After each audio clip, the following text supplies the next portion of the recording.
The story of Acts really begins a number of weeks earlier when Peter was sitting around a fire to beat off some of the springtime evening chill. And a young peasant girl came up to him and identified him as one of the followers of Jesus. And it was probably a fairly innocuous thing that she did, because no one was especially interested in the followers of Jesus. It was Jesus they were after that night. But Peter was so lacking in any real courage or conviction that he just spontaneously denounced knowing Jesus at all, even despite having protested quite vehemently not too long before that he would never deny Jesus.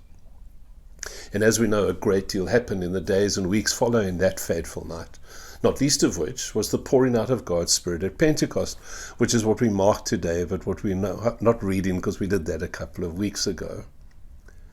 And so the resurrection had allowed Peter to sort out his relationship with Jesus, and then by the power of the Spirit, the mercurial Peter, the cowardly Peter, is now transformed into early Christianity's primary leader, and the transformation is stark. Last week in chapter 3, we read of how with full confidence Peter instructs a man who was born lame to rise up and walk. It's quite extraordinary, really. There's unhesitating boldness in his action. And then chapter 4 begins with the religious police, which is a shorthand I'm using today to speak about religious leaders and those who are in charge. But these religious police come out to squash any enthusiasm that has emanated from that miracle of telling the man to get up and walk.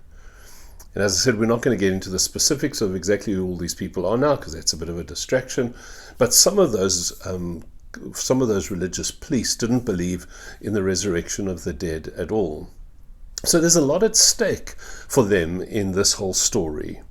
And so they arrest Peter and John. It's a risky thing these guys were involved with. It's risky for the religious leaders.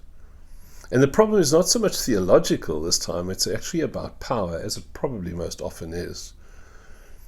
And it's important for us to realize, for me it was mind-blowing in my preparation, it's important to realize that these are the very same people, the very same group who just weeks before had condemned Jesus to death as a blasphemous heretic. Same guys. Because if Peter and John provide irrefutable evidence of the resurrection power of Jesus, it would contradict everything these guys say, it would contradict everything they stand for, and it would expose them as frauds. It would bring back again what they had done to Jesus. It would compromise their standing in society, everything for them. It becomes a house of cards if what Peter and John assert is true. And Peter's now standing face to face with them, these murderous people who had Jesus crucified. And as he stands in front of them, he's fully aware of their power. He knows what they're capable of. He's seen the evidence of their cruelty. And yet, he doesn't hesitate. In fact, he begins by calling out their duplicity. Kindness to a person in need is intrinsic to the Jewish faith, as it is to most other faiths. And so Peter begins by saying, if we are being called to account today for an act of kindness shown to a man who was lame, he's kind of saying that would be absurd because that's what we're supposed to do.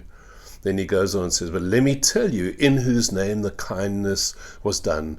So you know that I am not hesitating, I'm not hiding, I'm not pretending. You want to know in whose name this miracle was done. It is by the name of Jesus Christ of Nazareth. No mistake in who they're talking about. And then he goes on to say, whom you crucified. So he points the finger at them, whom you crucified, but whom God raised from the dead. This is extraordinary courage. And the religious leaders recognize that they are dealing with something quite unique here. In fact, they're startled that these are ordinary men, that they're not educated as most of them would have been. And yet these guys have a certain kind of courage. They are bold in the presence of people around whom they typically would have expected humble men, humble fishermen like these. They would have expected them to be a little more subservient perhaps. And we're told in the passage, in a somewhat obtuse way, but we're told in passage that for the police, this was a courage reminiscent of Jesus. One of the moving parts of the passage for me. It's a wonderful thing, because courage had been a mark of Jesus' life as he had stood on trial. We all know that story well. And then that same courage now marks Peter and John's life. It's a beautiful thing. They're starting perhaps more and more to look like Jesus. So this presents, like Jesus has had in many ways, this presents a problem for these religious police.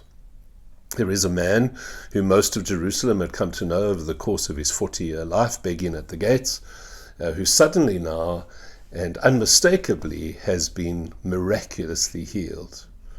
And the lame man, healed in the name of the crucified and resurrected Christ, is living proof of something the religious police don't want anyone to know. It's too risky, as we said, for them. So because their power and their position and their reputations are all at stake here, they do the only thing they can. In this moment, they ban Peter and John from speaking. They can't do anything else in this moment, so they just say, well, you can't talk about it. Because this is what frightened politicians do. They've been doing it for at least 2,000 years. They do things like ban books. They try to control the freedom or manipulate the freedom of the press. And they gaslight, it's an interesting word, but they try to make you believe that what you're seeing and what you're hearing isn't what you are seeing and hearing. And that's what these guys try to do to Peter and John. Silencing others is the favorite activity of those who have something to hide. It's why abusers always try to silence their victims. But this threat by these religious police has no impact on Peter and John. They simply say, because they know these are, even though I'm calling them police today, they're religious people, and so they set up the question. They go, which is right in God's eyes? You are godly people, no. And so you should know what's right in God's eyes, that we should listen to you, or should we listen to God? You be the judges. It's cheeky. You be the judges, said Peter and John. And then they go on to say, as for us, we cannot help speaking about what we have seen and heard. We cannot shut up. Recognizing that because the healing of the lame man was a popular thing in the city, and recognizing that they can do nothing, the religious police eventually now must just release Peter and John, recognizing that they can't get them to shut up and they can't lock them up. And then we told, as the end part of our reading, when Peter and John returned to the Christian community, a part of their prayer, and their wonderful prayer in Acts 4, was to ask the Lord for even more boldness. And our reading today ended with God's giving the Spirit again to his people and certainly emboldening them. Now, I want to leave you with two thoughts today, if I may, inspired by, if not so much extracted from, but inspired by the passage. The first one I want to say is, in God's name, be bold. In God's name, be bold. I'm finding this very helpful in my own studying of the passages in Acts, because a mark of the early Christian community was this word, boldness. It's not a once-off for our story today. It's a word which we will become familiar with as we move through the book of Acts. We're going to find a number of instances of boldness. When the Spirit comes, when Pentecost happens, the Spirit makes people bold. And I think in the context of Acts, boldness could be defined as Spirit-empowered courage and confidence. That's the definition I've chosen for today. Spirit-empowered courage and confidence. And I want to emphasize for us today, it's an important word for us as a community. It's a word we cannot ignore. It's a word that we should hold on to. We mustn't let it go just after this word today. We've got to hold on to this word, boldness. And I really mean that, certainly for us at Newton Park and for any of you who join. Don't let the word go. Hear in your mind, when the Spirit comes, God gives boldness to his people. As I prepared for this word, I realized that this is not a momentary condition for a believer or a church community. It's not just for this instance. It is a mark of our faith, woven through our life together as the people of God, ought to be a Spirit-given boldness. For us, there should be boldness in worship, and boldness in prayer, and boldness in hospitality, and boldness in preaching, and boldness in witness, and boldness in giving, and boldness in engaging the world. There needs to be boldness in the community of faith. After being released from jail, Peter and John returned to the Christian community, as we said, and they pray together. And their prayer is that God would take note of the threats that they have received. In other words, Lord, you heard the things that they threatened us with. And then they pray, and give us increased boldness against these threats. They don't even pray for the threats to go away. They pray for boldness and strength in the midst of the threats. And I want to know, even as you listen, I'll try and do this in the church community on Sunday. Can you feel it with me? I think it's important that we feel this, that we sense what the Spirit did within them, the confidence, the courage, the Spirit-empowered confidence and courage that they had post-Pentecost. Imagine, just try with me for a moment, imagine what a genuinely bold church who refused to be silent amongst the threats that come at us in the world. Imagine what that would be like. Imagine a church which routinely asked the question, which is right in God's eyes? To listen to you, the human voices, or to listen to God? Imagine that was the defining question in most of our interactions, particularly our difficult interactions in the world.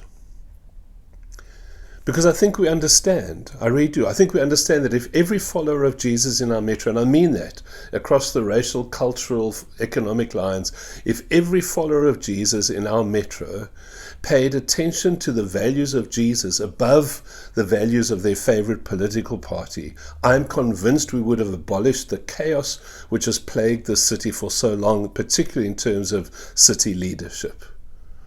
These inept, corrupt politicians that keep getting into power is because, in many ways you can argue, because God's people have not yet together worked out who to listen to.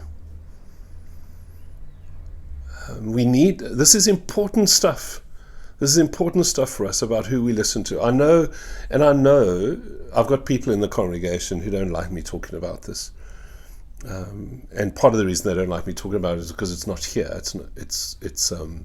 It's far away. But won't you with me imagine a church which would fully grasp, and I mean a Christian church across the world, which would fully grasp the evil that's going on in Gaza. If we could grasp that evil, the problem is the church is so confused about what makes the Holy Land holy, and we're so inoculated by this distance. This is happening in the Northern Hemisphere, it's happening somewhere else, we've got enough troubles of our own. We're so inoculated by the distance that as one of the worst human atrocities in recent history is being played out, the community of Jesus of Nazareth is mostly passive, mostly silent. On this Pentecost day, in all areas, may God give us boldness in every way. May our communities of faith be marked by a holy boldness to address the social ills, the political ills, the spiritual ills. May God mark our being together by the gift of His Spirit and the boldness that comes with that Spirit. Let me leave you with one last thought today. That coming out of this passage, I am reminded of the deep importance of telling the truth. It's a huge topic on its own, but let me just say that. I'm struck by the huge importance of telling the truth. At its heart, Peter and John simply insisted, against the pressure of those religious police, they simply insisted on telling the truth. They had no other agenda but to tell the truth. The religious leaders had their own version of what they thought the truth should be to keep them in power. It's what politicians call, they have their own alternative facts. But all Peter and John wanted to do was to tell the truth. And I want to say this to us today as followers of Jesus. We have a primary responsibility for the pursuit of truth in the world. On behalf of the world, we have a primary responsibility for the pursuit of truth. So within the Christian community, we still have those who disbelieve climate science, or evolution science, or genetic science, or medical science, and so on. And the consequence of this chosen ignorance is that the church has no way of speaking truthfully with one voice. I was struck by, in the prayer that they prayed together as the community after they had been released from jail, that Christian community were in one mind, one heart together. And the consequence of our often chosen ignorance is that the church has no way of speaking truthfully into a world that is filled with untruth. You know that one of the reasons, psychologists study this stuff, one of the reasons people believe conspiracy theories is because people are insecure. People are trying, in this very muddled world, they're trying to make sense of our world. Which is why so many conspiracy theories abounded around the pandemic and around vaccines, because people were desperately trying to make sense of the chaos and the tragedy and the magnitude of everything that was going on. In the absence of truth, conspiracies have freedom to abound in the world. And so I want to say, in Jesus' name, I want to say it is the business of every believer to understand our world, to understand the causes of global warming. If you're a person who thinks it doesn't exist, then don't just decide that. Explore it, study it. Consider the consequences of plastics and fossil fuels. Some people just go, I just like petrol more. Or they go, the electric vehicles haven't been proven. And it's right, we haven't proven whether green energy is really green yet. But study it. Make yourself informed about it and respond in an informed way. It's our business to understand some of the complexity around gender and sexual identity. We simply do know more about biology and science and others. We know more than we did even as relatively early as 50 years ago. It is our business to understand the human story. We live, if you want to be technical, we live probably 1,000 kilometers south of the cradle of humankind. It's important that we as the people of God understand the world in which we live so that we can be people who undermine conspiracies and undermine lies and undermine nonsense. Make living truthfully a high priority for your life. Let it be a Spirit-inspired Jesus thing for you. Peter and John's boldness, we are told, was rooted in what they had seen and heard. This isn't made up stuff. It was rooted in what they had seen and heard. And may the Spirit guide us all into a life of truthfulness, so that when the Spirit moves us, we too can speak with a genuine courage and confidence, because what we speak is not from us, is not from just our own intellect. We can speak truth. We can speak God's truth into this broken and confused and often muddled world. William Booth, who was the founder of the Salvation Army, wrote a wonderful hymn. My prayer is just one sentence from that hymn. O God of burning, who makes weak hearts strong and brave, send your fire today. For Jesus' sake. Amen.